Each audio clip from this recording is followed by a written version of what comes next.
थोड़ा सा एकदम प्यार से समझिएगा। स्टार्ट कर दें। अब देखिए ये जो पूरा का पूरा अपना भारत देश है, ये भारत देश के अंतर्गत आपने देखा कि उत्तर पूर्व दिशा में क्या था बाबू, ऐसे करके पर्वत था, पूरा क्या था बाबू, पर्वत था। ये सभी क्षेत्र में क्या था, पर्वत था। अब याद रखिएगा जस्ट अब इसी पर्वत से जब आपने देखा कि छोटे छोटे पत्थर जो है नदी घिस घिस के उसको क्या बना दिया, मैदानी भाग बना दिया। तो याद रखिएगा इन क्षेत्र में क्या है बाबू, मैदानी भाग। कैसे, क्योंकि आप पता है कि सर यहाँ से एक नदी निकला, उस नदी का नाम क्या था बाबू, सिंधु नदी। ध्यान से उसके बाद इधर से कौन सा नदी निकला बाबू, ऐसे करके गंगा नदी। उसके बाद ऐसे करके कौन सा नदी निकला, ऐसे करके ब्रह्मपुत्र नदी। तो हमारे भारत में 4 प्रकार का मैदानी क्षेत्र है। कितने प्रकार के हैं, जैसे कि आपने देखा था हिमालय कितने श्रेणी थी, 4, ट्रांस, बृहद, लघु और शिवालिक। ठीक उसी प्रकार मैदानी भाग भी भारत का 4 प्रकार से ज्योग्राफी इसको क्या कर रखा है, बांट रखा है। तब कोई भी प्रोफेसर है जो हमारी भारत की भौतिक संरचना का जब अध्ययन कर रहा था तो उसने बोला कि मैदानी भाग होगा कितने प्रकार से भारत में, 4 प्रकार। एक होगा आपका सिंधु मैदानी क्षेत्र। कौन सा होगा, सिंधु मैदानी क्षेत्र। आप बताओ सिंधु नदी किस राज्य में, देखो अधिकतर सिंधु का मैदानी क्षेत्र कहाँ चला गया, पाकिस्तान। लेकिन अपने यहाँ जो है वो एक राज्य है जिसका नाम है पंजाब, थोड़ा सा हरियाणा। इन राज्य में कौन सा मैदानी क्षेत्र है, सिंधु। सिंधु मतलब सिंधु नदी के द्वारा जो लाए गए अवसाद है उससे जो मैदानी क्षेत्र का निर्माण हुआ है उसको हम क्या बोलेंगे, सिंधु मैदानी क्षेत्र। अगर पूछेगा कि सिंधु मैदानी के क्षेत्र में किस चीज का उत्पादन होता है तो आप क्या बोलोगे, सादा गेहूं का। इसका होता है, आपको पता है हरित क्रांति, पंजाब में कौन सी क्रांति आई थी, हरित क्रांति। हरित मतलब हरा भरा, क्रांति का मतलब एकाएक ज्यादा।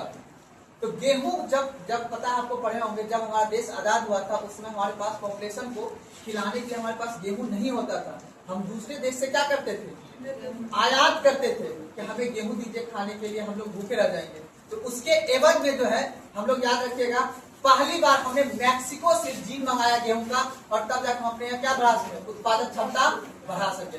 तब आज सोचना बाबू, हम लोग पूरा भारत में, पूरा विश्व में हमारा 2.4% ही क्षेत्रफल है। कितना क्षेत्रफल है, 2.4%। पूरा विश्व का, ठीक है ना, हम 2.4% ही क्या है, क्षेत्रफल है। और जनसंख्या मेरे पास कितना है, 17.7 या 17.2% के लगभग मेरे पास क्या है, जनसंख्या है। हम उतना आदमी को भोजन कराते हैं, हम भोजन पे आत्मनिर्भर हैं। तो बात करो, हम भोजन पे क्या है, आत्मनिर्भर। भले भोजन बनाने के लिए जो गैस है ना, इसको ईंधन कहते हैं, उसके लिए हम लोग आत्मनिर्भर नहीं है। इसके पीछे का जिम्मेदारी है भौगोलिक सिचुएशन। हमारे यहाँ बाबू ना तो उतना कोई तेल पाया गया जिस वजह से हम लोग, मेरे यहाँ गैस नहीं हो पाया, ठीक है ना। हाँ, हमारे यहाँ बाबू एग्रीकल्चर लैंड भी है और खनिज संसाधन भी ठीक ठाक अपने यहाँ है। अब तो ये गर्व की बात है कि इतना % जमीन होने के बावजूद भी देश का इतना, विश्व का इतना जनसंख्या को हम लोग भोजन करा रहे हैं। अब चलिए समझिएगा यहाँ पे कि इन क्षेत्रों में बाबू कौन सा हो गया बाबू, आपका सिंधु का क्षेत्र, यानी सिंधु मैदानी क्षेत्र। कोई दिक्कत। उसके बाद बाबू जो होगा आपका यूपी और बिहार और वेस्ट बंगाल। ये 3 राज्य जो होगा ना, ये 3 राज्य में कौन सा क्षेत्र होगा, गंगा का मैदानी क्षेत्र। कौन सा होगा, गंगा का मैदानी, बोलिए ना जी, गंगा का मैदानी क्षेत्र। अगर आपसे पूछेगा कि गंगा का मैदानी क्षेत्र किन राज्यों में है, गंगा का मैदानी क्षेत्र किन राज्यों में है, तो क्या बोलना आपको, यूपी, बिहार और वेस्ट बंगाल। गुड। तो यूपी में है, बिहार में है और वेस्ट बंगाल में, ये 3 राज्य में क्या है, गंगा का मैदानी क्षेत्र। अर्थात गंगा नदी अगर नहीं होता बाबू तो इस राज्य का बहुत बुरा हाल, हम लोग कहाँ से खेती कर पाते, हम लोग क्या सिंचाई हो पाती, नहीं हो पाती। तो क्या मान सकते हो ना कि नहीं, जिस तरह उत्तराखंड और हिमाचल प्रदेश के लिए आदमी के लिए टूरिज्म के लिए पर्वत जब जरूरत था, ठीक उसी लिए हमारे यहाँ अर्थात यूपी और बिहार के क्षेत्र में, पश्चिम बंगाल के क्षेत्र में आपका मैदानी क्षेत्र है। तो हमारे यहाँ एग्रीकल्चर भूमि है, एग्रीकल्चर जमीन है, जहाँ से हम लोग कृषि का उत्पादन कर लेते हैं। समझ मेरी बात ना। और लास्ट जो बचेगा बाबू, इधर बचेगा असम, थोड़ा सा अरुणाचल प्रदेश, इन सभी में है ब्रह्मपुत्रा का मैदानी, ब्रह्मपुत्रा का मैदानी क्षेत्र।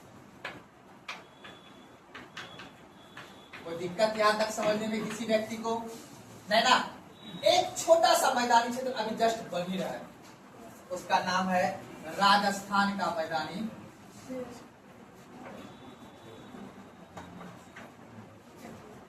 यहां पे हमने क्या किया, यहां से नदी बहती है चंबल नदी, आपने नाम सुना है ना, मध्य प्रदेश तरफ से बहती है। चंबल नदी में हमने बांध बना के उधर से नहर के लिए हम इस क्षेत्र में, नदी तो नहीं बहती है, एक नदी राजस्थान में बहती है, इसका नाम है लूही नदी। कौन सी बहती है? लूही नदी छोटी। अब बताओ उतना बड़ा है यहाँ पे, आपको पता मरुस्थलीय भूमि है, क्या बोले? हाँ, लूही नदी जो है वो कच्छ की खाड़ी आते आते आरावली की पर्वत से निकलती है लूही नदी, ठीक है ना, और अजमेर होते हुए राजस्थान होते हुए यहाँ पे पता है आपको मरुस्थलीय भूमि है ना, बहुत बड़ा सा थार मरुस्थल है, ठीक है ना, और इसी में जाके नदी क्या हो जाता है, विलुप्त हो जाती है, विलीन हो जाती है, ठीक है ना, क्योंकि उतना इसमें, क्योंकि प्रायद्वीप से निकलती है। यही नदी अगर हिमालय से निकलती, पानी एकदम पूरा ताजा ताजा रहता है, इस बार बात को ना, तो जो नदी प्रायद्वीप से निकलेगी वो नदी में उतना तेज धार पानी का नहीं रहेगा, धीरे धीरे बहेगा वो नदी, वर्षा पर निर्भर रहेगा। लेकिन जो नदी हिमालय से निकलेगा, आगे पढ़ाऊंगा नदी वाला चैप्टर, वहां पे विस्तार से बताऊंगा, वो नदी में वर्ष भर पानी रहेगा और तूफान वाला पानी रहेगा, सुना तो ना। अब देखिए, तो 4 हो गया मैदानी क्षेत्र, एक कौन सा हो गया बाबू? राजस्थान का मैदानी क्षेत्र, इसको बोलेंगे राजस्थान का मैदानी क्षेत्र। कोई दिक्कत बाबू? अब बताओ हिमालय कितने प्रकार के थे? 4 श्रेणी, उन्हें आपने देख लिया था, कुछ नेपाल में है, कुछ अपने भारत देश में है ना, लेकिन हमारा उत्तर भारत का मैदानी क्षेत्र कितने हैं? 4। अब बताओ बाबू की क्वेश्चन यहाँ से किस तरह का पूछेगा? सबसे पहला यही जवाब, कहाँ? क्या लगाना है? बोलेगा सिंधु का मैदानी क्षेत्र भारत में कहाँ है, तो क्या बोलेगा? पंजाब और हरियाणा। तो हरियाणा नहीं बोलेगा तो पंजाब बोल के काम चल जाएगा, और वो ऑप्शन को देख के काम करना। आपसे पूछेगा गंगा का मैदानी क्षेत्र कहाँ है, कहाँ वर्ड लगाएगा? बच्चा वाला सवाल, ये सवाल पहले पूछता था, अब लगभग ही पूछेगा, आपका किस्मत पे डिपेंड है। अगर पूछेगा तो कौन सा सवाल रहेगा? ये इजी सवाल, क्या रहेगा? ये इजी। ठीक उसी प्रकार ब्रह्मपुत्रा भी राजस्थान के मैदानी क्षेत्र।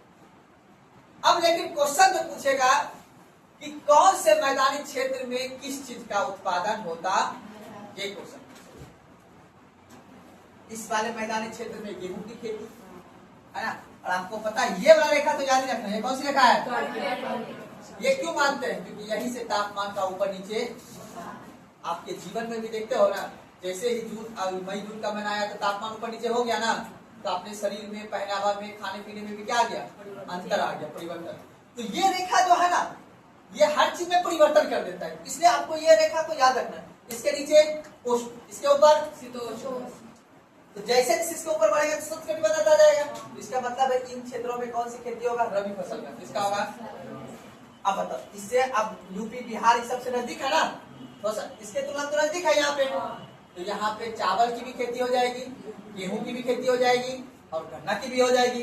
हम जैसे इधर पहाड़ी क्षेत्र में जाएंगे, याद रखना ब्रह्मपुत्र यानी वेस्ट बंगाल ऐसा राज्य है जहाँ पे थोड़ा पर्वत भी है और मैदान भी है, क्योंकि ये जो नदी बहती है ना ऐसे करके, तो ये पूरा का पूरा वेस्ट बंगाल में पूरा इधर दक्षिण के क्षेत्र में क्या बनाती है? मैदानी क्षेत्र, जिसको हम बोलते हैं सुंदरबन की नदी द्वारा लाए गए अवसाद क्या कहलाता है? डेल्टा। जब नदी पर्वतों से निकल के जब नदी मुहाना बनाती है, कहाँ पे? समुद्र में जब नदी जाने वाली होती है तो नदी द्वारा जितने भी अवसाद होता है वो उसको छोड़ देता है, बाकी सारा पानी कहाँ चला जाता है?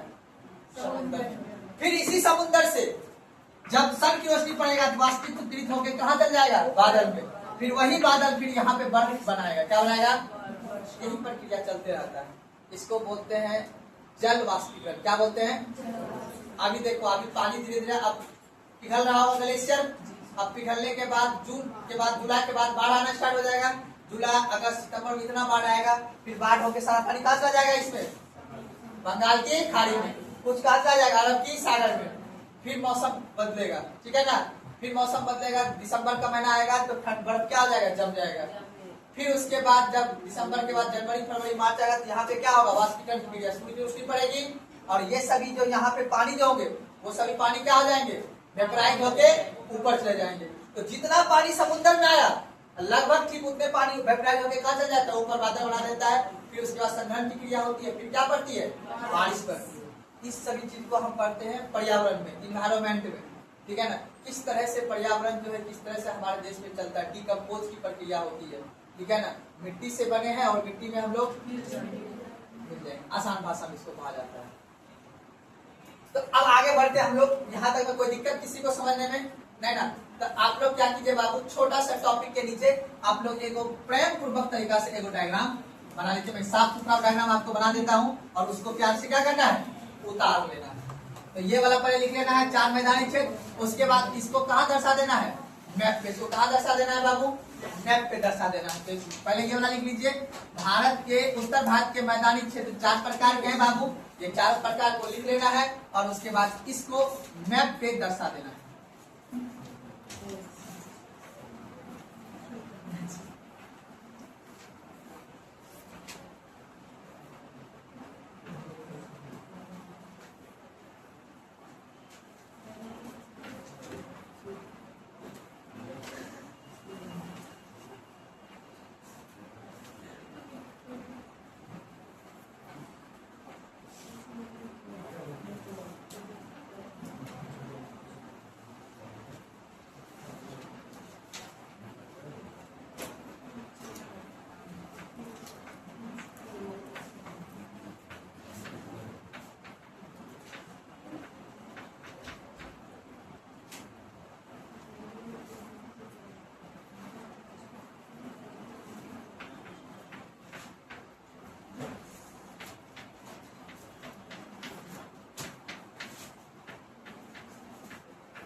कोई दिक्कत, उतार लिए, जल्दी उतारिए। फिर एक डायग्राम और बनाना है आप लोगों को। देखिए जितना जल्दी आप राज्य को याद कर लेंगे ना, आपके ज्योग्राफी, इंडियन ज्योग्राफी उंगली पे हो जाएगा। यानी आप किसी क्वेश्चन को सोल्व होने करेगा, आप किसी को समझा भी सकते हैं, किसी को पढ़ा भी सकते हैं, किसी को बता भी सकते हैं, आपके अंदर नॉलेज दिखेगा, नहीं है बनता में नॉलेज।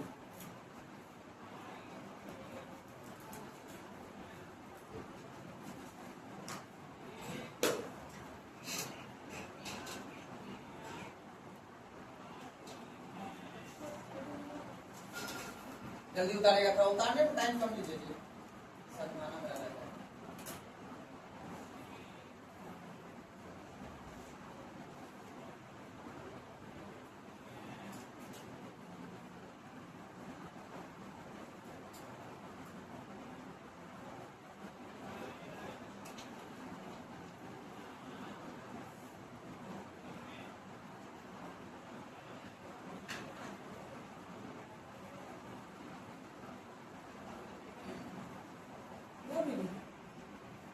ऊपर में लिख लिए, वो ऊपर में डॉक्यूमेंट लिखे हैं।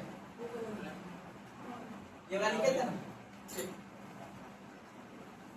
चलिए हो गया। अब इसका फोटो खींच रखे हाथ में, अभी याद दिलवाना है इसको, ठीक है ना, अब इसको मिटा रहे हैं। अब देखिए आपको समझना क्या है, अब पीछे वाला चैप्टर को निकालिए। किसको निकालना है बाबू? पीछे वाला चैप्टर को। पीछे वाला चैप्टर क्या बताए थे? पर्वत। क्या बताए थे? अब हमको एक बात बताइए, यहाँ पे आप लोग देखिए कि मानचित्र है, ठीक है। अब यहाँ पे मानचित्र है,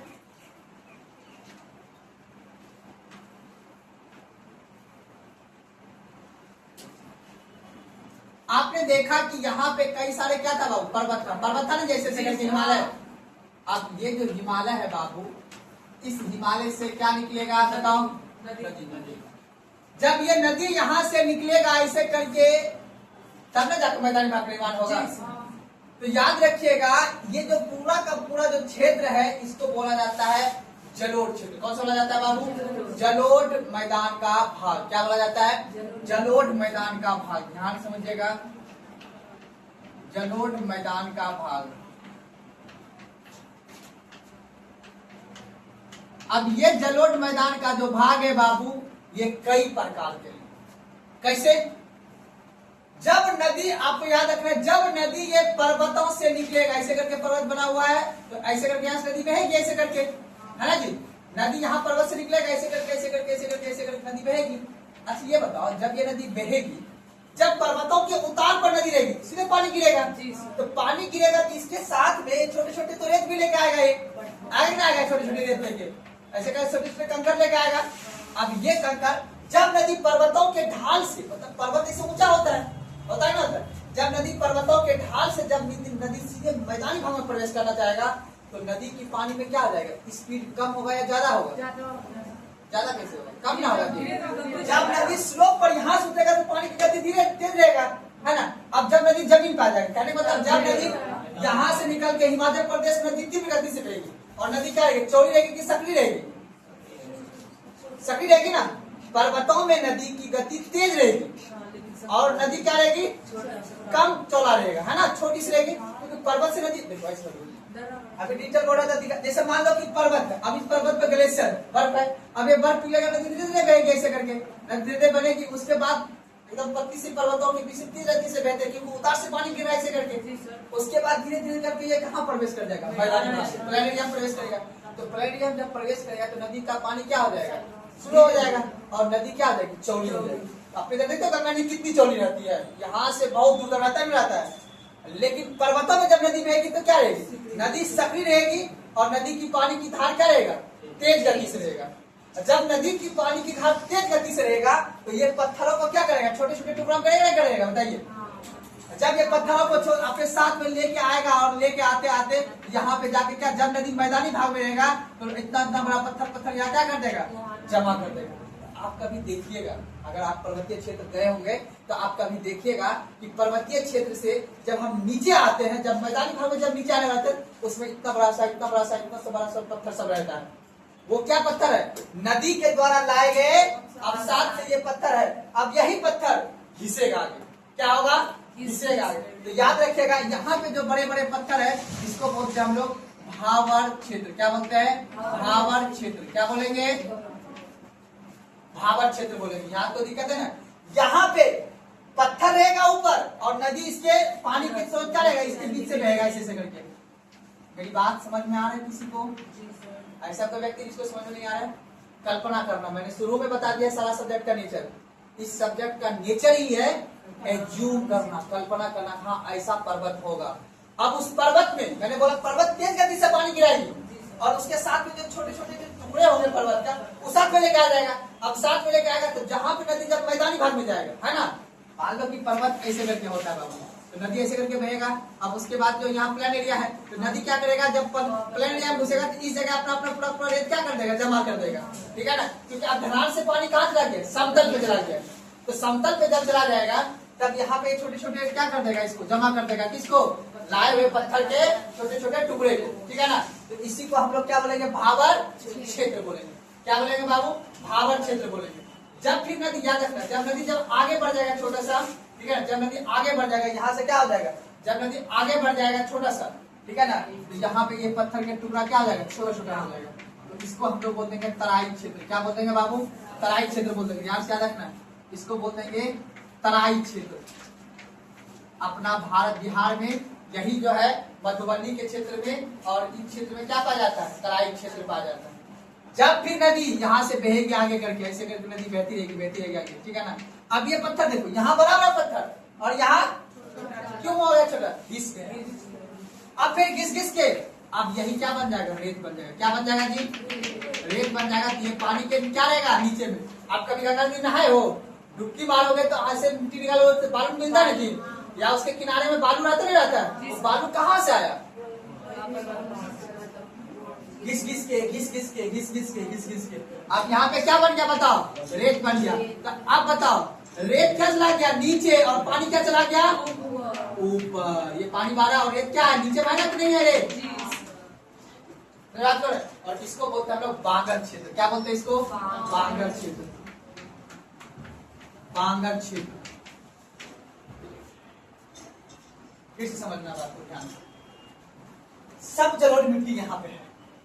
अब ये देखना हमें, जब नदी पर्वतों से निकलेगी उस समय रहेगा भावर क्षेत्र। भावर मतलब बड़ा बड़ा पत्थर, इतना बड़ा पत्थर। ये कहा गया लेकिन यहाँ पे फिर जब नदी प्रवेश कर रहा था मैदान में, तब इस पत्थर फिर घिस घिस के क्या बन गया? छोटा छोटा तराई क्षेत्र। क्या बोलते हैं? अपना बिहार में तराई क्षेत्र पाया जाता है।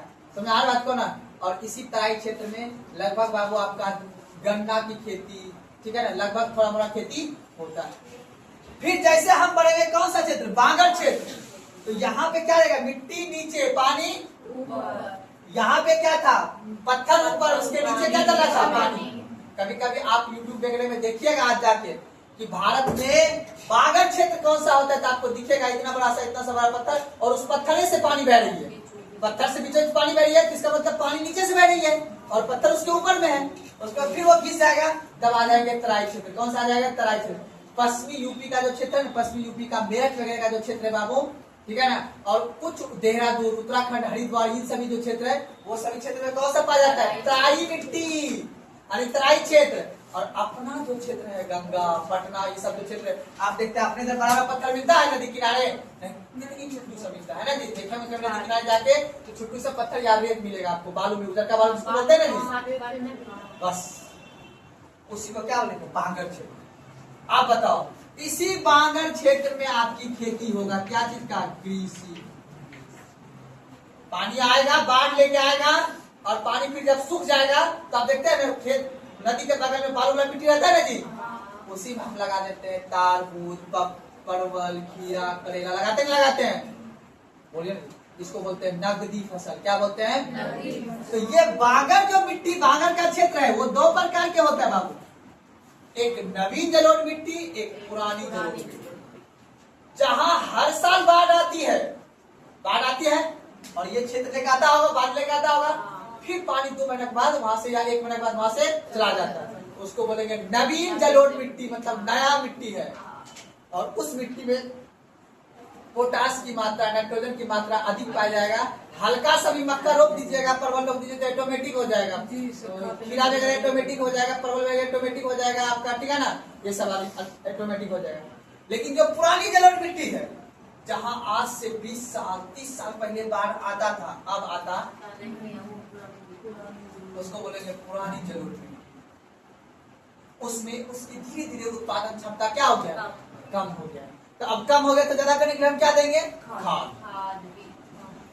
अब देखो, जैसे वो जीएन बांध है, उस पार में देखना कि मक्का कटने वाला होगा, इस पार में जो होगा, क्योंकि इस पार में पहले 40 साल 50 साल पहले बाढ़ इधर आता था, ये सब क्षेत्र में, अब आना इधर बंद हो गया। तो इधर का भी तो आदमी को खेती करना पड़ेगा, जिसका खेत होगा इधर का आदमी ज्यादा खाद देगा, डीएपी वगैरह, यूरिया वगैरह ज्यादा खाद देगा, जिस वजह से क्या कर सके हम? उत्पादन कर सके। उधर का आदमी कम खाद देगा और उधर उत्पादन क्षमता भी क्या रहेगा? ठीक ठाक रहेगा, क्योंकि उधर नवीन जलोढ़ मिट्टी है। यानी आसान भाषा में, जिधर बाढ़ हर साल आ रहा है उसको नवीन जलोढ़ मिट्टी, जिधर बाढ़ पहले आता था अब आना बंद हो गया है, बांध बनने की वजह से उसको बोलेंगे पुरानी जलोढ़। जैसे अपने यहाँ बिहार में, अब देखो बिहार में अपन कौन सा जिला के बाबू? खगड़िया जिला के। अब बिहार में जैसे कि ये सब जिला हो गए, ये सब जिला बोले तो आपका दरभंगा हो गया, मधुबनी हो गया, सहरसा हो गया, सीतामढ़ी, इस सब में हर साल बाढ़ आता है। तो नवीन जलोढ़ मिट्टी, कौन सा नवीन जलोढ़ हो जाएगा मखाना। क्या हो जाएगा मखाना, ऊपर में मखाना नीचे में मांगुर मछली। पानी का कमी नहीं है, क्योंकि पानी का बड़ा एक टंकी लगा देंगे, बड़ा सा मोटर लगा देंगे, पानी घटेगा फिर चला देंगे, क्योंकि उधर के मिट्टी पानी प्यासा नहीं रहता है। पानी का नमी तो बना ही जाता है ना। अरे सिंपल सी बात है, 7 महीना के बाद फिर खूब के पानी आ जाता है। जैसे वो मौसम वाला याद है ना, जैसे मान लो कि आया बाढ़ जुलाई में, ठीक है, अगस्त में बाढ़ आ गया, सितंबर अक्टूबर नवंबर तक बाढ़ रहेगा उधर वाले क्षेत्र में, धीरे पानी नवंबर के बाद दिसंबर जनवरी फरवरी मार्च 4-5 महीने 7 महीने सूखा रहेगा, फिर जाकर बाढ़ ही जाएगा। क्योंकि जून से पानी पड़ना स्टार्ट हो जाता है वर्षा, तो जून से मान लेते हैं मिट्टी गीला होना स्टार्ट हो जाएगा। तो ऐसे है मौसम की प्रक्रिया बाबू। तो उधर पानी की कोई दिक्कत नहीं, इसलिए उधर का आदमी क्या खेती करेगा, मखाना का। इतना पानी खेत को उतना पानी रहता ही रहता है, मखाना नीचे में मांगुर मछली, पानी का कोई टेंशन नहीं है, आराम से खेती कर रहे हैं। उधर का आदमी मक्का का खेती नहीं करेगा, क्योंकि आवश्यकता से अधिक उधर पानी रहता है। समझ में आता है, क्योंकि बाढ़ आता है एकदम मिट्टी को खेत को तोड़ फोड़ देता है, हम पता नहीं चलता किसका आरी कौन है किसका आरी कौन सा है। तो इसलिए उधर का आदमी सोच लिया कि मक्का खेती हमको नहीं करना, हम वैसा खेती करेंगे जिसको हमेशा पानी की आवश्यकता रहता है। तो भौगोलिक सिचुएशन, भौगोलिक परिस्थिति जिस तरह करेगा उस तरह के हिसाब से वहां पे खेती किया जाएगा। अपन लोग बीच में सोचो कि अपन लोग का जो समाज बसा है, अपन लोग तो बस के जीएन बांध और एनएच के बीच में बसे हुए है ना। यानी आप चले जाओ समस्तपुर से स्टार्ट करते हुए चल जाओ इधर समस्तपुर होते हुए मैसकुट, झिटकिया, मैसकुट, हरंगीटोल, गोछाड़ी, आपका फिर उधर जाके पसरहा, उसके बाद जाके नैनपुर, ये सभी जो क्षेत्र बसा हुआ है, ये सभी क्षेत्र बसा है 1960 से। कब से बसा है? 60 से। फिर उससे पहले इधर क्षेत्र नहीं था, ये दीरा दयार था। दीरा समझते हो ना, नदी के जो ऊपर ना होता है गाय गोरु को पालने के लिए, मक्का के खेती करने के लिए, वो क्षेत्र था। धीरे धीरे फिर ये समाज बना, मार्केट बना, गाँव बना। तो बाढ़ रुका तब ना, अभी भी गौरी वाला बांध टूट जाएगा, बोरना बांध खत्म, फिर पानी वहां से जाके सीधे ये रेलवे में टकराएगा, ये रेलवे लाइन जो इधर जाना। तो टूटना चाहिए ना चाहिए वो तो प्राकृतिक चीज है कि नहीं है, वो हम और आप डिसाइड नहीं कर सकते हैं। टूटना होगा टूट जाएगा, जाना होगा चले जाएंगे। क्या बोले? आ सकता है, कोई बड़ी बात नहीं है। बर्फ जा मान लो वही बात बर्फ से कौन कहता नहीं बर्फ आएगा, हम याद कर देते आपको। हम लोग तो नहीं डूबेंगे, डूबेगा पहले भागलपुर, डूबेगा पहले पटना, डूबेगा पहले मुंबई। क्यों? क्योंकि अगर आप एक कॉन्सेप्ट जाने होंगे, इधर क्या है समुद्र, इधर क्या है अब ये सब सर मुंबई, बेंगलुरु, चेन्नई, कोलकाता और नदी के किनारे इधर पटना, ये सब सर बसा हुआ है ना। आप बताओ हमको संग्रहण की क्रिया ज्यादा होगा, ज्यादा तापमान अब हो रहा है ना, देख रहे हो ना, और मार्च में धूप तंदनाक हो जाता है। तो जितना ज्यादा धूप होगा उतना ज्यादा ग्लेशियर पिघलेगा, और जितना ज्यादा ग्लेशियर पिघलेगा उतना ज्यादा पानी में बाढ़ आएगा। अब पानी बाढ़ आएगा तो इसका एक लिमिट के बाद तो पानी समुद्र उठ जाएगा ना, उठ जाएगा बाबू तो डूब जाएगा। अभी टाइम है, आप लोग तक चले ये बता रहे हैं। अगर पर्यावरण पे कंट्रोल हम लोग नहीं किए, किस पे कंट्रोल नहीं किए, कैसे? हमने अगर पेड़ पौधा नहीं लगाया, मान लो एग्जाम्पल हट के टॉपिक, सोचने वाली बात है। हम ये लोग पृथ्वी में है, ध्यान सुनते, हम लोग पृथ्वी पे है, सन भगवान रोशनी भेजता है, सन भगवान भेजता है 100%, कितना परसेंट भेजता है? 100%। 100% में 50% रोशनी क्या देता है? ये पेड़ पौधा को अवशोषित कर लेता है। कौन कर लेता है? 100 के 100 आ जाएगा, हम लोग जल जाएंगे, राख हो जाएंगे, बचेंगे ही नहीं, उतना हमारा से एब्जॉर्ब नहीं। तो 50% कौन कर लेगा? पेड़ पौधा। अब तुम कहोगे नहीं हम पेड़ पौधा को काट लेंगे, अब 50% पे कौन है? हम लोग। कौन है? हम लोग अवशोषित करते हैं। तो अब बताओ, जैसे तुम इसको कटाई करोगे इधर फिर आ जाएगा, तापमान बढ़ जाएगा। ये काट दोगे, पेड़ पौधा काट के तुम बना लोगे घर, अब पेड़ पौधा है नहीं तो सूर्य रोशनी किधर चला जाएगा? इधर। तो इधर हो जाएगा 55 हो गया या 65 हो गया, तो फिर आपको गर्मी। यही रीजन है, याद करना। होली पिछले आज से 10 साल पहले होली में क्या होता था? ठंडी लगता था, दुर्गा पूजा आते आते ठंड लगने लगता। अब ऐसा है, दिवाली तक एकदम गंदी पहन के घूमते, नहाते, छठ पूजा नहाते नहीं नहाते। क्यों हुआ? क्योंकि हमने पेड़ पौधा को काट दिया धीरे धीरे, और अब ये तापमान यहाँ पे ज्यादा आने लगा। और जब तापमान ज्यादा आने लगेगा, पता है वही बात, समुद्र पे पानी है, इसका वाष्पीकरण ज्यादा होगा। यही है पेड़ पौधा।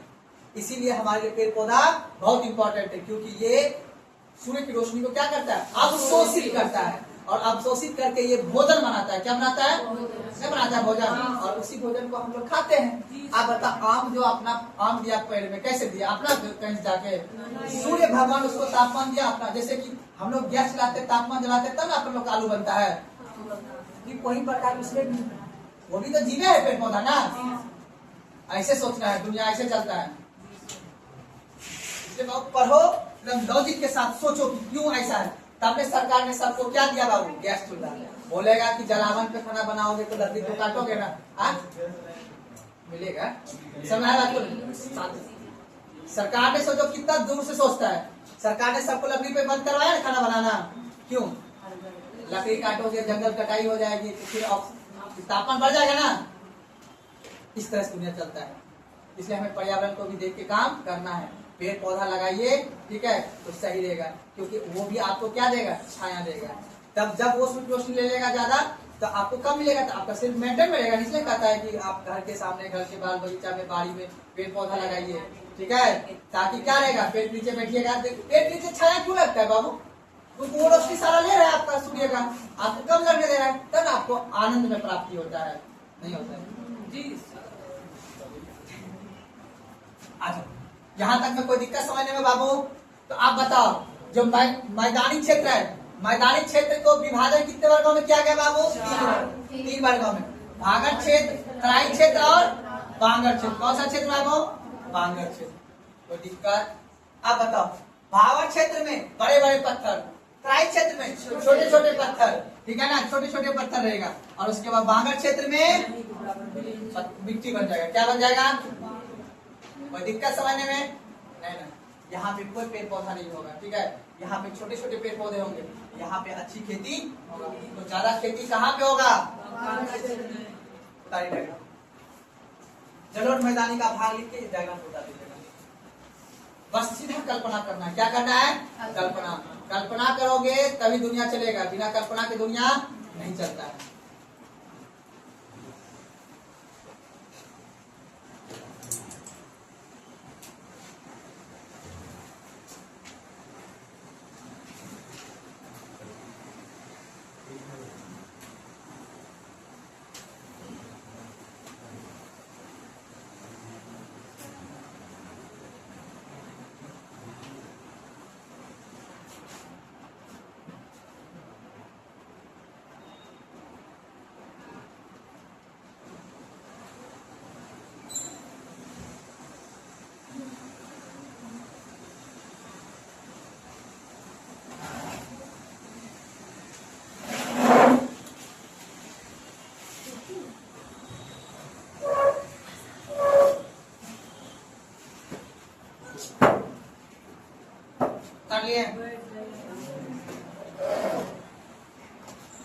ये नदी का सिंबल है। ये जो बैठी है, ये नदी है बाबू।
हो गया? अब देखो क्वेश्चन क्या पूछेगा बच्चा। लोग सवाल पूछ सकता है। देखो बाबू, पढ़ने का तरीका को बदलाव लाना है। दिमाग में ये बैठाना है कि सर यहाँ से क्वेश्चन किस तरह का बनेगा, या हम नहीं बताए तो भी मन में ये उत्पन्न करना है कि सर यहाँ सवाल किस तरह का बनेगा खुद को। अब बताइए, ये बागड़ क्षेत्र सबसे पहला कहाँ? तो यही रहेगा ना, कहाँ। ज्योग्राफी का मतलब ही कहाँ। तो भागर क्षेत्र कहाँ होगा? शिवालिक के, बताओ अंतिम पानी कौन सा है? है ना। शिवालिक के भाग में वाला क्या रहेगा? शिवालिक के। बोलेगा भागर क्षेत्र कहाँ पाया जाता है? क्या बोला? शिवालिक के। पता ऐसे करके पर्वत था, ऐसे करके था ना। आप नदी यहाँ से मान एग्जाम्पल, नदी यहाँ से निकली इधर क्षेत्र में, इधर क्षेत्र में, अब यहाँ के बाद तो मैदानी भाग आएगा, आए तो यहाँ पे अपना बड़ा बड़ा सा पत्थर छोड़ देगा, क्योंकि अब नदी धीरे कहाँ चल रही है? स्लोप प्लेन एरिया में। तो भागर क्षेत्र कहाँ पा जाएगा? शिवालिक के भाग, या तो शिवालिक के दक्षिण भाग। पूरा शुद्ध लिखोगे तो मजा आ जाएगा। शिवालिक के दक्षिण भाग। कौन सा भाग होगा बाबू? दक्षिण बोले तो दक्षिण है ना, उत्तर भाग नहीं होगा ना। गुड। उसके बाद यहाँ पे कृषि नहीं होगा, यहाँ पे खेती होगा नहीं। पत्थर में खेती होगा जी? उत्तराखंड में जो नदी बह रही है एकदम पत्थर में, उसमें खेती होगा। तो बोलना है कृषि नहीं होगा। दिक्कत क्वेश्चन पूछता है निम्नलिखित में से किस क्षेत्र में कृषि का उत्पादन किया जाता है?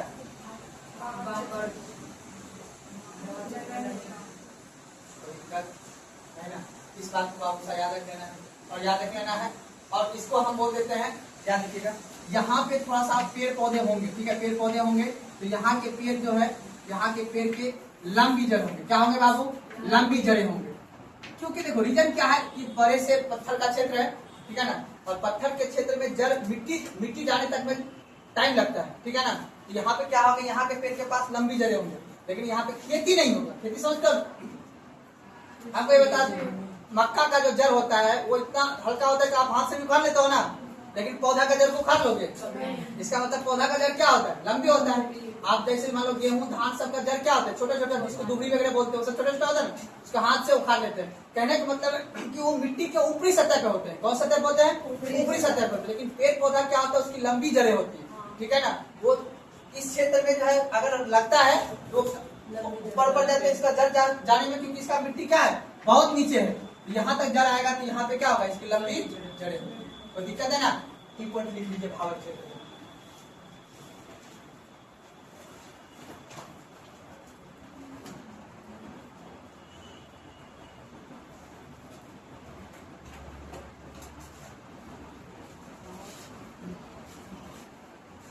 देख लिया। अब आ जाना तराई क्षेत्र में।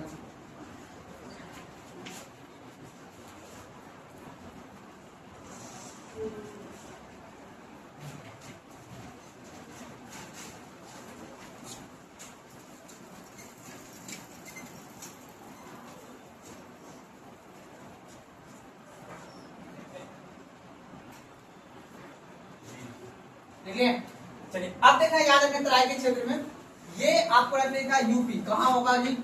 यूपी के क्षेत्र में। इसको हम ब्रैकेट बोलेंगे पश्चिमी यूपी। क्या बोलेंगे जी? यहाँ पे भी कृषि होगा, तनी मनी होगा ही नहीं होगा। यहाँ देख छोटे छोटे पत्थर में कृषि कैसे होगा जी? गिट्टी में कृषि होगा? नहीं होगा। लेकिन यहाँ पे वन होंगे, जंगल होंगे। क्या होंगे जी? पहाड़ों का आपने देखा है जंगल होते हैं ना, जैसे कि आप ले जाओ कहाँ पे, मुंगेर के पहाड़ वगैरह पे देखे हो ना, वहाँ पे क्या है? छोटे छोटे पौधे नहीं, उसको बोलते हैं वन। तो यहाँ पे वन होगा पर कृषि नहीं होगा। देखिए यहाँ पे वन होगा पर कृषि नहीं होगा।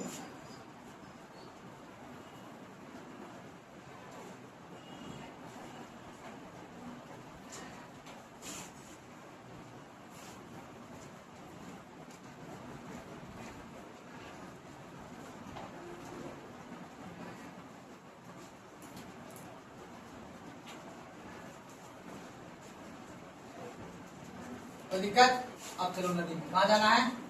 नदी कल्पना कर लोगे नदी में हो तुम लोग? कभी नदी गए हो? बोलिए जी सर। अब देखो, अब कौन सा पढ़ना है? बांगर क्षेत्र। कौन सा पढ़ना है? बांगर। और इसी में एक और क्षेत्र है, उसका नाम है खादर क्षेत्र। कौन सा है बाबू? खादर क्षेत्र। देखो मुख्य रूप से होता है तीन, बावर क्षेत्र, तराई क्षेत्र, बांगर क्षेत्र और खादर क्षेत्र। इसी को अब क्या है? समझना है। ये दो बहुत इंपॉर्टेंट है, यहाँ से क्वेश्चन पूछता है इधर से भी है, लेकिन आपको समझाने के लिए मैंने बताया है कि बांगर क्षेत्र और खादर। अभी आपको पता चलेगा कि हम बांगर क्षेत्र में आते हैं कि खादर क्षेत्र में। तो मैदानी क्षेत्र है हम लोग मैदानी क्षेत्र में, पर कौन से मैदानी क्षेत्र में? तराई क्षेत्र में कौन है? यूपी वाला आदमी, मेरठ के आदमी। बांगर क्षेत्र में उत्तराखंड, हरिद्वार, देहरादून, ठीक है ना। लेकिन आपसे बोलेंगे बांगर क्षेत्र और खादर क्षेत्र पाया जाता है पूर्वी यूपी और बिहार और पश्चिम बंगाल। ये कौन सा क्षेत्र है? बांगर एवं खादर। कोई दिक्कत है ना। अब चलो हम आपको ले चलते हैं कहाँ पे बाबू? नदी में। कहाँ लेके चलते हैं बाबू? नदी में लेके चलते हैं। अच्छा ये बताओ हमको, अभी कल्पना करो कि तुम गंडक नदी में, कौन सा नदी में जी? गंडक। तो हमको ये बता, ऐसे करके नदी है, ऐसे करके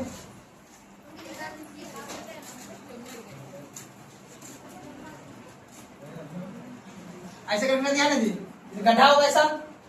तो ये बता अभी नदी में कितना सा पानी होगा? अभी होगा ना जी? अब बोलिए ना, कितना सा पानी होगा नदी में? तो इसको हम बोलेंगे वर्तमान का जल स्तर। क्या बोलेंगे? वर्तमान का जल स्तर। कोई दिक्कत है ना? तो क्या बोलेंगे? वर्तमान का जल स्तर।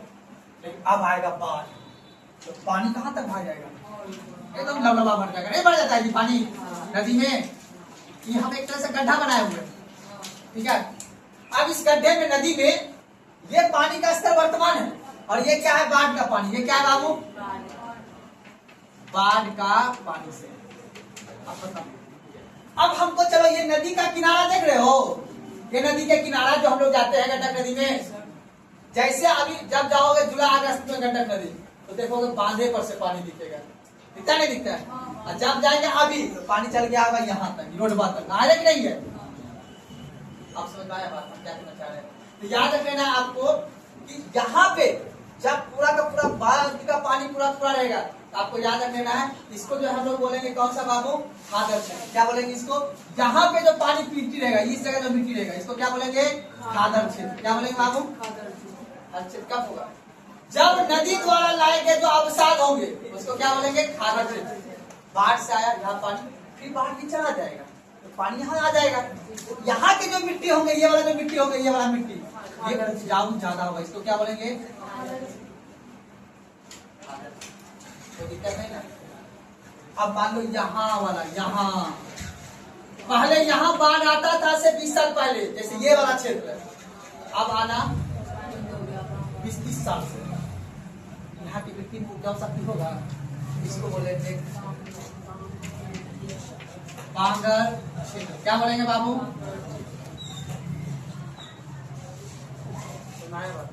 यहाँ तक तो पानी है ही है, यहाँ पे खेती हम करेंगे, खेतों में जाकर गड्ढा जाके नहीं, यहाँ मछली मारेंगे। क्या मारेंगे? मछली। तो पानी जो है बाबू, आपका पानी जो है इस क्षेत्र में पानी तो है, वर्तमान में मैंने बताया ये है, लेकिन इसके ऊपर चलो नदी के, तो नदी का मतलब यहाँ जो गंडक नदी, गंडक नदी घाट से मिट्टी का, तो बांध तक का जो हो जाएगा वो कौन सा जाएगा? आपका खादर क्षेत्र। क्योंकि यहाँ पे हर साल बाढ़ 2 महीना में आ रहा है। यहाँ पे आप देखो मक्का एकदम बढ़िया होगा, तार कुछ गिरा कर सब लगाया होगा वहाँ पे बगल बगल। उसके बाद ये वाला क्षेत्र कौन सा होगा? बांगर। जहाँ पहले बाढ़ आता था, अब आना उसको कौन क्षेत्र बोलेंगे? बांगर। उसका जहाँ हर साल बाढ़ आ रहा है, बाकी ये तो पानी का स्तर, ये ऐसा क्षेत्र है अपना यूपी, पूरब का यूपी, बिहार। अब आधा मानचित्र पे यहाँ तक हो गया यूपी वाला क्षेत्र, यहाँ तक हो गया आपका बांगर क्षेत्र और तराई क्षेत्र। उसके बाद जैसे आप यूपी के बाद लखनऊ बाद क्रॉस करोगे, बिहार क्रॉस करोगे, वेस्ट बंगाल करोगे, ये सब क्या होगा? बांगर और सुनाए मेरी बात ना। तो एक टॉपिक लिख लो उसी के नीचे, बांगर एवं खादर क्षेत्र अलग से, ताकि हमको समझाने में आसान। फिर डायग्राम बता देता हूँ, उसके बाद बांगर और खादर क्षेत्र।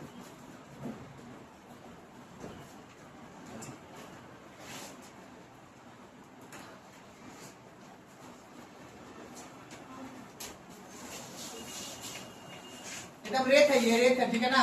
ये रेत है।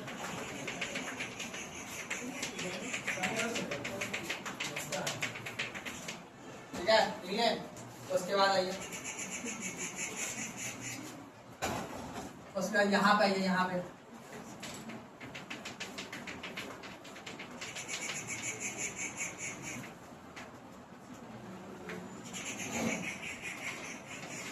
यहाँ तक तो जल स्तर है ही बाबू, अभी पानी वर्तमान का पानी है।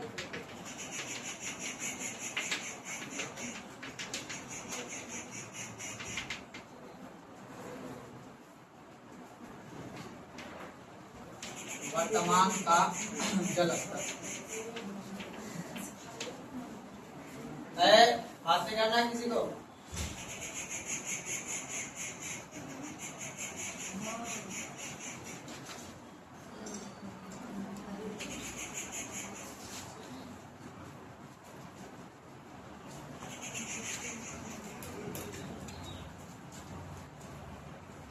खाला से ठीक नहीं है। आप इसके ऊपर बनाइए बाबू, इसके ऊपर बनाइए, इसके ऊपर ये खाला क्षेत्र को मिला दीजिएगा। ये बोलिएगा बाढ़ का पानी। क्या हो जाएगा जी? बाढ़ का पानी यहाँ तक भर गया, एकदम पूरा पूरा टुकड़ा हो गया नदी।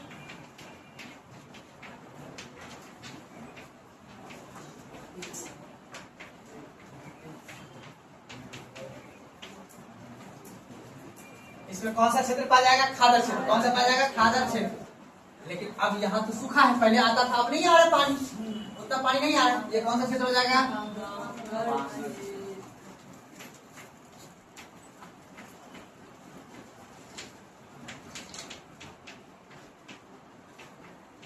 इसको आसान भाषा में बोलो, पुरानी जलोढ़।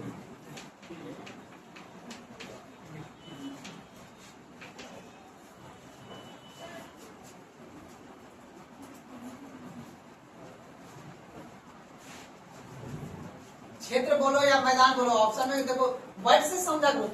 ज्यादा लोग बताए थे शब्दों के साथ खेलेगा आपके साथ एग्जामिनर, भाषा के साथ। तो मैं आसान में क्षेत्र लिखा लो, लेकिन क्वेश्चन में लिखा हुआ मैदान, बांगन का मैदान, ठीक है ना। तो जो आपको लिखना है वो लिख दो। बस थोड़ा सा बस बाबू किसी तरह नौकरी ले लो, बहुत जरूरी है। बिना नौकरी का जीवन नर्क नहीं, वैल्यू समाज में नहीं मिलता। क्या हुआ है? तुम पहले बनाएगा, तुम बदमाशी करेगा। बिजनेस के बारे में बाद में सोचना।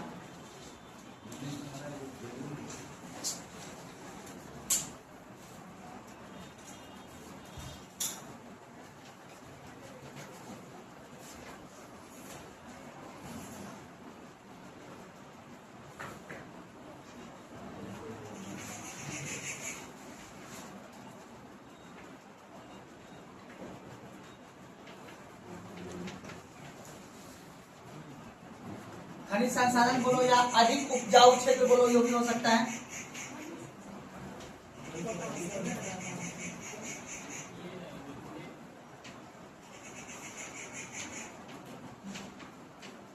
अधिक उपजाऊ क्षेत्र,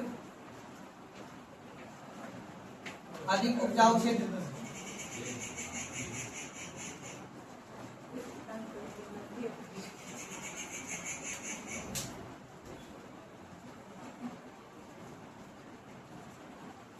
यहाँ तक लाइन याद रखना, एक लाल पेन से आप लोग मार दीजिएगा।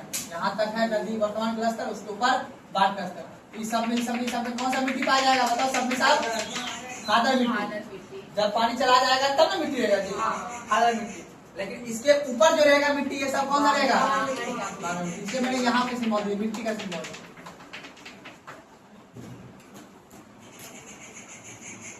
अब बताओ, जो स्टूडेंट आज नहीं आया उसको आगे समझ में आएगा जरूरत है।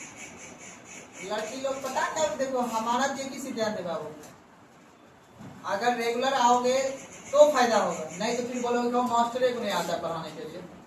मास्टर को नहीं आता तो मास्टर की जगह खड़ा क्यों है? लेकिन तुम लोग डिसिप्लिन में नहीं। आप सोचो ये कॉन्सेप्ट हम कल इसलिए जल्दीबाजी में हम नहीं पढ़ाए, कल हम नॉर्मली समझा के बंद कर दिए थे। 5 मिनट पढ़ाए थे मैदानी से, उसके बाद बंद कर दिए, ताकि फ्रेश माइंड से जब कल मिलेंगे आज दिए तो फिर फ्रेश माइंड से समझाएंगे। समझना होता है, ये हिस्ट्री का क्लास नहीं है कि कहानी सुने दिमाग से चल गया।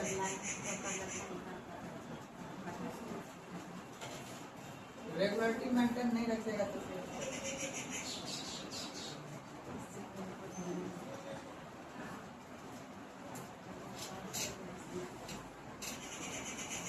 अब थोड़ा सा पेज भर लें, ये तो समझ लिए, लेकिन 6 महीने बाद भूल जाएंगे तब लिखना पड़ेगा भाषा।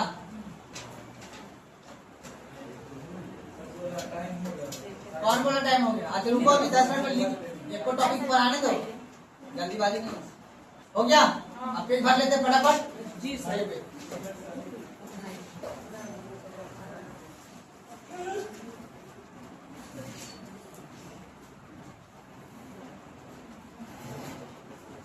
चलिए अब लिख लीजिए, पहले टॉपिक लिखना है, समझना है प्यार से, कैसे समझना है प्यार से। अब आ जाओ, ये तो था डायग्राम, ये तो मैंने कॉन्सेप्ट में, अब आ जाओ टॉपिक क्या था, उत्तर भारत का मैदानी। अब जैसे बोलेगा उत्तर भारत के मैदानी क्षेत्र, अब देखो नॉलेज को रीच करो, बोलेगा मैदानी क्षेत्र कितने प्रकार के, तो क्या बोलेगा 4 प्रकार, बोलेगा किस आधार पे आप करो 4 प्रकार के, है ना। जैसे आपने देखा था जो आपका हिमालय था, हिमालय था 4 प्रकार के था ना, ट्रांस बृहद खरगोश शिवालिक था ना, ये श्रेणी के आधार पे, किस आधार पे था, फिर मैंने बताया प्रादेशिक नदी के आधार पे, ठीक उसी प्रकार मैदानी क्षेत्र भी 8 प्रकार के, 4 गो अलग, 4 गो ज्योग्राफी है ना, पढ़ना पड़ेगा। तो एक है उच्च बाज के आधार, उच्च बाज मतलब धरातल के आधार पे, पूरा धरातल मैदानी भाग, पूरा भारत मैदानी भाग, यानी पूरा धरातल मैदान, उसके आधार पे, धरातल के आधार पे मैदानी भाग कितने प्रकार के, 4। पहले बांगर, है ना, पहले क्या होते थे, बांगर से होते थे, उसके बाद पहले भावर बताए थे ना, उसके बाद तराई, उसके बाद खाद बांगर, उसके बाद खादर, उसके बाद फिर मैंने पढ़ाया प्रादेशिक विभाजन, नदी के आधार पे, सिंधु का मैदानी क्षेत्र, गंगा का मैदानी क्षेत्र, ब्रह्मपुत्र का मैदानी क्षेत्र और असम का मैदानी क्षेत्र, चारों 8 है मैदानी क्षेत्र, लेकिन एक है नदी बह रही है, उसके उच्च वाच के आधार पे, धरातल के आधार पे 4 प्रकार के, और एक हो जाएगा नदी के आधार पे।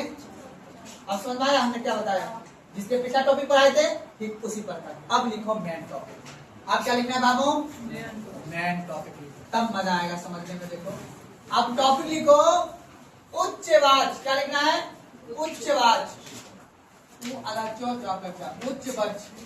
उच्चवाच के आधार, उच्चवाच मतलब लिया ऊंचा, लिया ऊंचा है ना, तो उच्चवाच के आधार पे, उच्चावच के आधार पे बात नहीं कीजिए, उच्चवाच के आधार पर मैदानी भाग का प्रकार।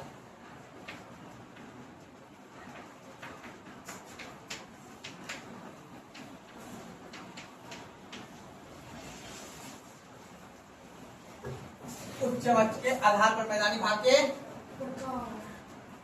चलिए पहला लिखिए भावर प्रदेश, पहला क्या है बाबू, भावर प्रदेश लिखा हूं, क्षेत्र लिखा हूं, बात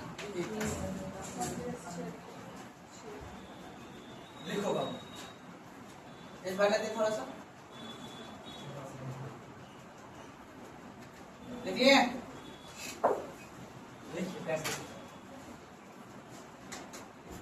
ये शिवालिक है, ये शिवालिक के दक्षिण में स्थित है,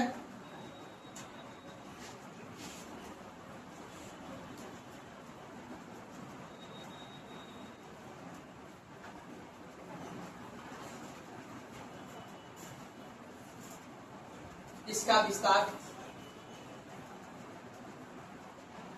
सिंधु से तीस्ता नदी तक है, इसका विस्तार सिंधु से तीस्ता नदी तक है। ईरान का मतलब समझना है, सिंधु से तीस्ता।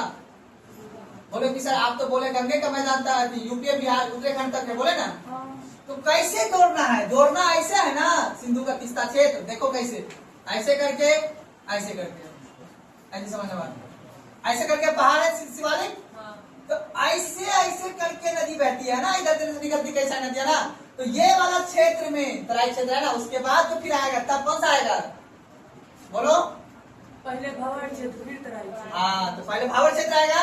तो कहा, अब यहाँ से नदी सिंधु से ले कैसे करके तीस्ता तक, ये बात इस रेखा, कौन सा क्षेत्र होगा आपका, भावर क्षेत्र, कौन सा होगा, ये सब राज्य में ऐसे ऐसे बड़े से पत्थर होंगे, बड़े से पत्थर होंगे, ठीक है ना, तीस्ता तक, इसको क्या लगे, भावर क्षेत्र निकाला पर।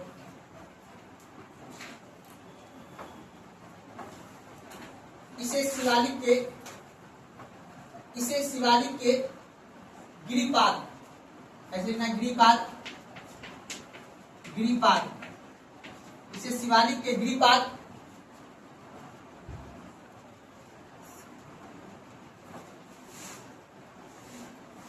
में स्थित है,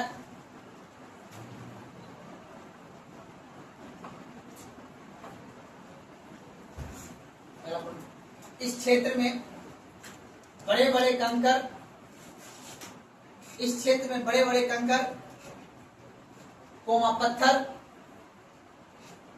इस क्षेत्र में बड़े बड़े कंकर कोमा पत्थर नदी के द्वारा लाकर जमा कर दिया जाता है, नदी के द्वारा लाकर जमा कर दिया जाता है। बड़े बड़े कंकर और एवं बड़े बड़े पत्थर नदी के द्वारा लाकर जमा कर दिया जाता है।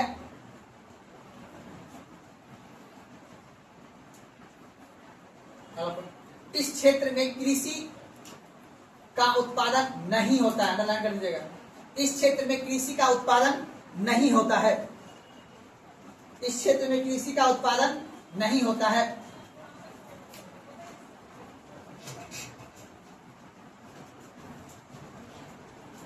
दूसरा पढ़ लीजिए तराई का क्षेत्र, तराई का क्षेत्र।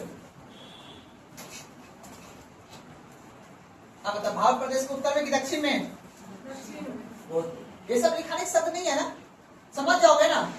देखो ज्योग्राफी में बहुत कुछ समझना है, बस समझ के उसको भाषा में बदल देना, यही तो जिंदगी है कि नहीं? भावना को लेकर टेक्स्ट मैसेज करते हैं ना, क्या करते हैं जी? बस उसी बात यहाँ पे भावना में ज्योग्राफी को ले लेना है, फिर उसको टेक्स्ट के शब्द के फॉर्म में लिख लेना है। ठीक है, ये भावर के दक्षिण में स्थित है, ब्रैकेट में 10 से 20 किलोमीटर चौड़ी। ये भावर के दक्षिण में स्थित है, ब्रैकेट में 10 से 20 किलोमीटर चौड़ी।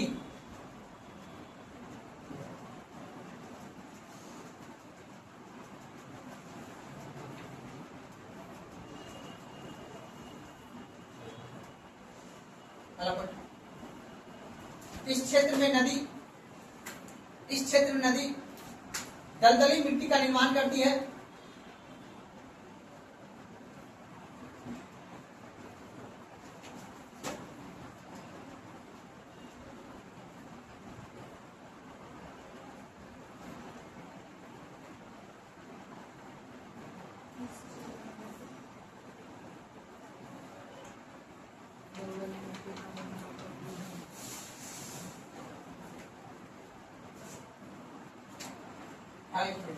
खादर क्षेत्र,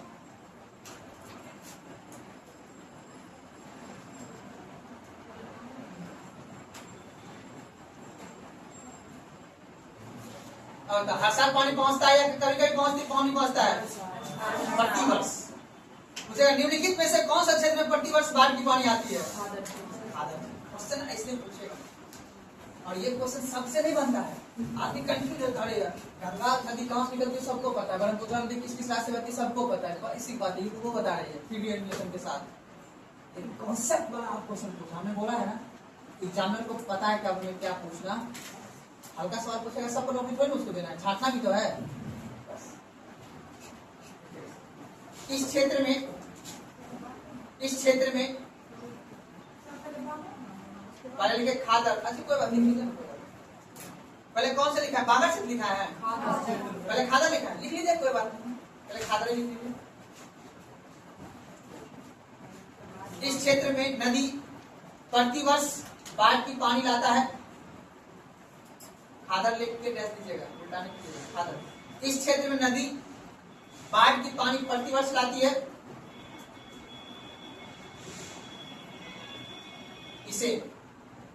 इसे बाढ़ का मैदान या इसे बाढ़ का मैदान या कछाड़ी क्षेत्र भी कहते हैं, इसे बाढ़ का मैदान या कछाड़ी क्षेत्र भी कहते हैं।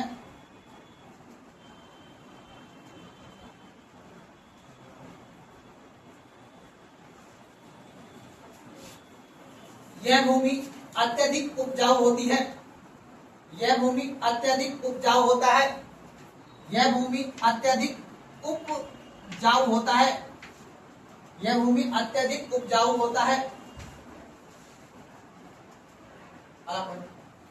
बांगर क्षेत्र, बांगर क्षेत्र,